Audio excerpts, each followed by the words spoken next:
The air hung heavy and still. It blanketed the backwoods of Tennessee. The year was 1817.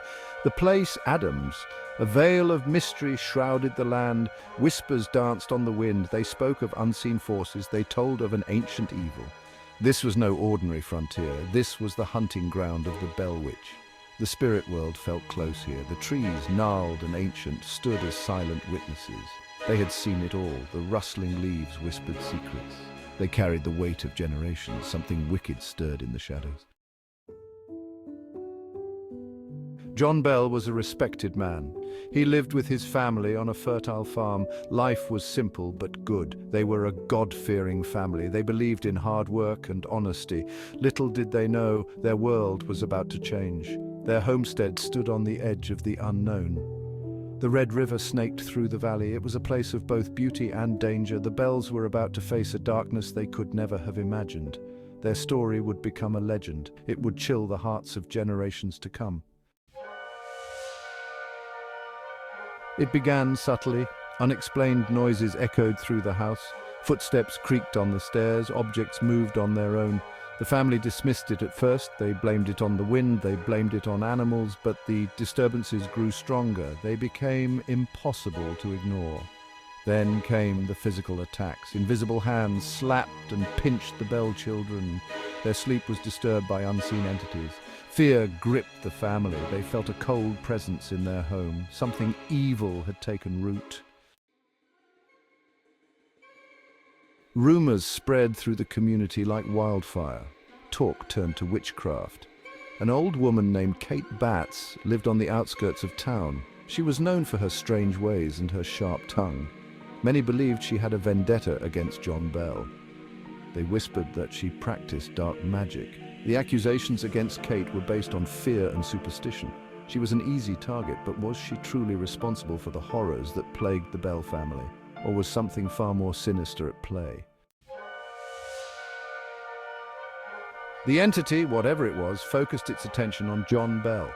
It mocked him relentlessly, day and night, never giving him a moment's peace. The torment was unending, a constant barrage of insults and threats that wore down his spirit. It called him names in a high-pitched, disembodied voice, a voice that seemed to echo through the very walls of the house. The voice was shrill and mocking, filled with a malevolent glee that sent shivers down the spine of anyone who heard it. The voice seemed to come from nowhere and everywhere at once. It was as if the very air around John was alive with the entity's presence, a constant reminder that he was never alone, never safe. John's health began to deteriorate rapidly. The once robust and strong man was reduced to a shadow of his former self. He grew pale and gaunt, his eyes hollow and haunted. The relentless torment took a physical toll on him, sapping his strength and vitality. He was a strong man, but the unseen torment took its toll. He would often be found clutching his head in pain, as if trying to block out the incessant voice that plagued him. His steps grew unsteady, and he would stumble as if pushed by an invisible hand. The entity also targeted Betsy Bell, John's daughter. Betsy was a beautiful young woman full of life and joy, but the entity's attention turned her world into a living nightmare. Betsy was a beautiful young woman. Her smile could light up a room, and her laughter was infectious. She was the apple of her father's eye, and her happiness was his greatest joy. She was engaged to a local boy, a kind and gentle soul who adored her. Their love was pure and true, a beacon of hope in the dark times that had befallen the Bell family. The witch, jealous and cruel, was determined to destroy her happiness. It couldn't stand to see Betsy happy, and it set out to ruin her life. The entity would appear as a shadowy figure, always lurking in the background, watching her every move. It whispered lies to her fiancé, filling his mind with doubts and fears. The once confident young man grew suspicious and withdrawn, his love for Betsy tainted by the entity's malevolent influence. It threatened her with violence, promising to harm her and those she loved if she didn't comply with its demands. Betsy lived in constant fear, always looking over her shoulder, never knowing when the next attack would come. Betsy's life became a living nightmare. The joy and laughter that once filled her days were replaced with terror and despair. She was a prisoner in her own home, tormented by an unseen force that seemed determined to break her spirit. Section 6. A President's Fear.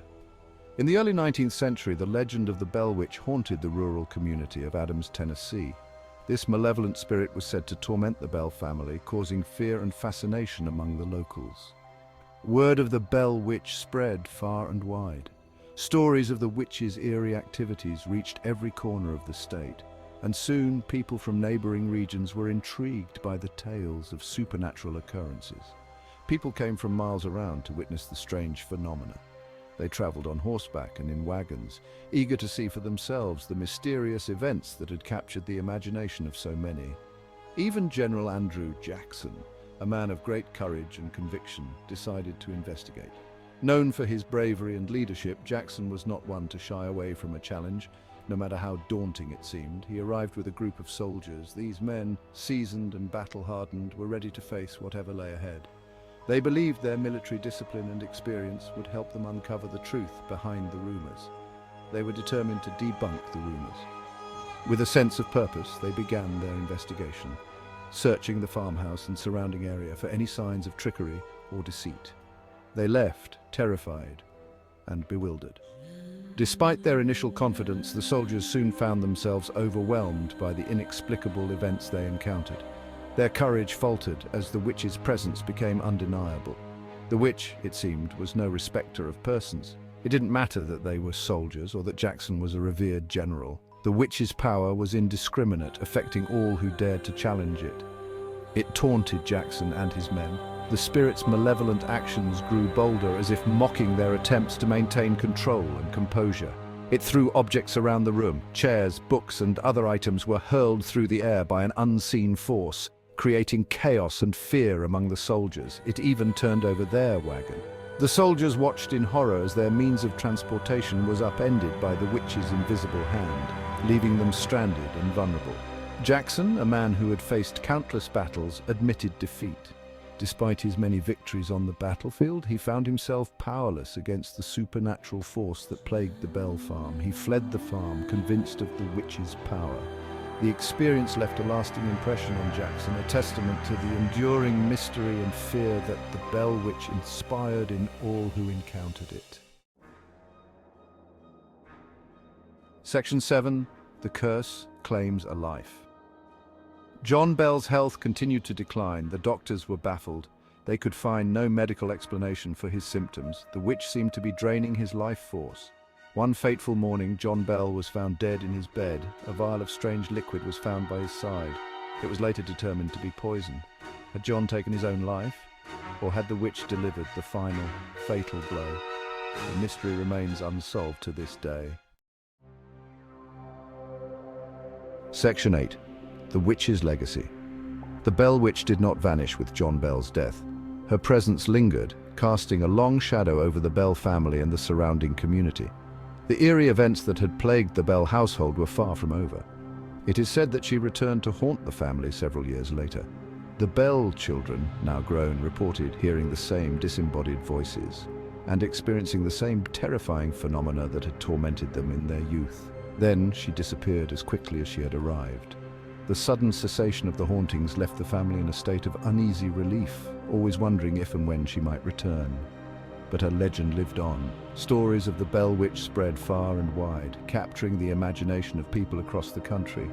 Newspapers and pamphlets chronicled the eerie tale, ensuring that the story would not be forgotten.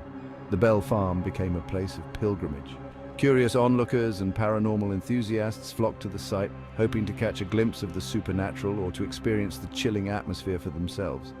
People came to pay their respects and to feel the chill of the supernatural. They left offerings and tokens, perhaps in an attempt to appease the restless spirit or to protect themselves from her wrath. Today, the Bell Witch Cave is a popular tourist destination. The cave, believed to be one of the witch's haunts, draws visitors from all over the world who are eager to explore its dark recesses. Visitors claim to feel the presence of unseen forces. Many report a sense of being watched, and some even hear faint whispers echoing through the cave's corridors. They hear whispers in the darkness. These eerie sounds, combined with the cave's naturally foreboding atmosphere, create an experience that is both thrilling and terrifying. The story of the Bell Witch, has been told and retold countless times. Each retelling adds new layers to the legend, blending fact and fiction in a way that keeps the tale alive and ever evolving. It has inspired books, movies, and television shows. The enduring fascination with the Bell Witch ensures that her story will continue to be a source of intrigue and fear for generations to come. The legacy of the Bell Witch is a testament to the power of storytelling and the human fascination with the unknown. Section 9, an enduring mystery. The tale of the Bell Witch is a chilling reminder of the power of the unknown. Was it a vengeful spirit, a manifestation of collective fear, or something else entirely? We may never know the answers. But one thing is certain, the story of the Bell Witch continues to fascinate and terrify us. It speaks to our deepest fears and our enduring fascination with the supernatural. The Bell Witch is more than just a ghost story. It is a testament to the enduring power of belief in the mysteries that lie just beyond our understanding.